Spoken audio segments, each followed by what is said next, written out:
1857 की क्रांति में जहां वीरों ने अपना दमखम दिखाया, वहां वीरांगनाएं भी इसमें पीछे नहीं रही। शायद आप लोग झांसी की रानी लक्ष्मीबाई के बारे में जानते होंगे, जिन्होंने अंग्रेजों को नाकों चने चबुआए थे। लेकिन ऐसी ही एक वीरांगना हमारे राजस्थान में भी हुई थी। लेकिन जिस तरीके से झांसी की रानी लक्ष्मीबाई का इतिहास में उल्लेख मिलता है, उस तरीके से उस वीरांगना का उल्लेख नहीं मिलता। वो वीरांगना थी सूजाबाई राजपुरोहित, राजस्थान की वीर बहादुर वीरांगना, जिसने पुरुष वेश में स्थानीय लोगों का नेतृत्व किया और युद्ध में सेना का नेतृत्व करते हुए अंग्रेज सेना को हराकर भगा दिया, जिसको जानना राजस्थान की जनता के लिए बहुत जरूरी है। जिस प्रकार झांसी की रानी ने अंग्रेजी सत्ता के विरुद्ध संग्राम का शंखनाद किया, ठीक उसी तरह वीरांगना सूजा राजपुरोहित ने राजस्थान में अंग्रेजी सेना का मुंह तोड़ जवाब दिया और विजेता भी रही। यदि वीरांगना सूजाबाई को राजस्थान की लक्ष्मीबाई कह दिया जाए तो इसमें कोई अतिशयोक्ति नहीं होगी। सूजा कंवर का जन्म 1837 के आसपास तत्कालीन मारवाड़ राज्य के लाडनू ठिकाने, वर्तमान में लाडनू शहर है, में एक उच्च आदर्श वाले परिवार में हुआ था। इनके पिताजी हनवंत सिंह राजपुरोहित के तत्कालीन ठिकाने के ठाकुर बहादुर सिंह राजपूत से मधुर संबंध थे और राजपुरोहित और राजपूतों के संबंध आज भी मधुर है, बस कुछ अपवादों को छोड़कर। इसलिए ठाकुर परिवार के बच्चों के साथ रहते हुए सूजा कंवर ने बचपन में ही खेल खेल में घुड़सवारी, तलवार और तीर और बंदूक चलाना सीख लिया था। सूजा कितने आत्मसम्मान वाली शक्ति थी, ये आप इस बात से पता लगा सकते हो कि 1854 के आसपास उनका विवाह तत्कालीन किशनगढ़ रियासत के अंतर्गत बिल्ली गांव के बेजनाथ सिंह राजपुरोहित के साथ हुआ था। विवाह के तुरंत बाद जब अपने ससुराल जा रही थी तो डाकुओं ने नव दंपति को घेर लिया और उनसे लूटपाट करने लगे। इस पर पति ने कहा कि आप अपने आभूषण इनके हवाले कर दो ताकि ये हमें जीवन दान दे दे। इसलिए उन्होंने झट से पति की तलवार खींचकर डाकू सरदार को मार गिराया और अन्य को भी मार भगाया। मगर इसके साथ ही उन्होंने अपने कायर पति के साथ जाने से इनकार कर दिया और जीवन पर्यंत पुरुष वेश में जन सेवा में जुटने का संकल्प ले लिया। सन 1857 में अंग्रेजी सेना, जिसे काली गोरी सेना कहा जाता था, की एक टुकड़ी ने लाडनू क्षेत्र में अचानक आक्रमण कर दिया और मारकाट शुरू कर दी। बच्चों को, महिलाओं को मारने लगे। इसकी सूचना जब लाडनू ठिकाने के ठाकुर बहादुर सिंह को लगी तो वो एकदम हैरान रह गए। अब उन्हें समझ में नहीं आ रहा था कि वो क्या करे।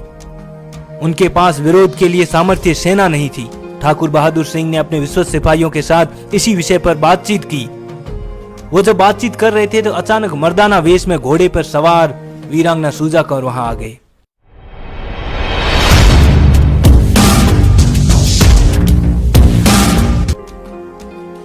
और उन्होंने बंदूक लहराते हुए गर्जना की कि ठाकुर साहब, आप हिम्मत रखो, जब तक आपकी बेटी सूजा जिंदा है तब तक काली गोरी सेना तो क्या, उसकी परछाई भी इस ठिकाने को छू नहीं सकती।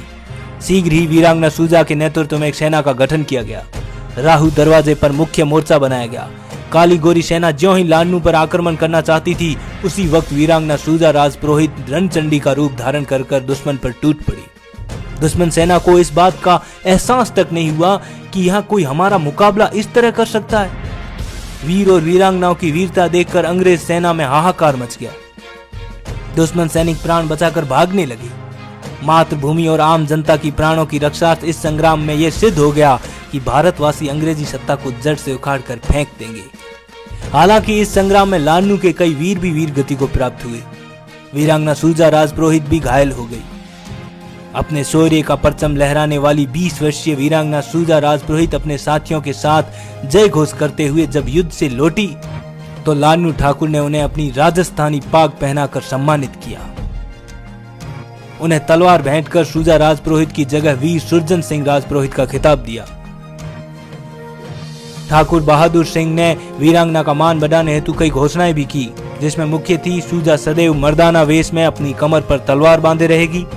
सूजा के आने पर राज परिवार सहित आम नागरिक भी खड़े होकर उसका सम्मान करेंगे। आपसी झगड़ों, विशेषकर महिलाओं के झगड़ों का निपटारा करने हेतु सूजा का फैसला सर्वमान्य होगा और क्षेत्र में आयोजित होने वाले उत्सवों में सूजा को विशेष रूप से आमंत्रित किया जाना आवश्यक होगा।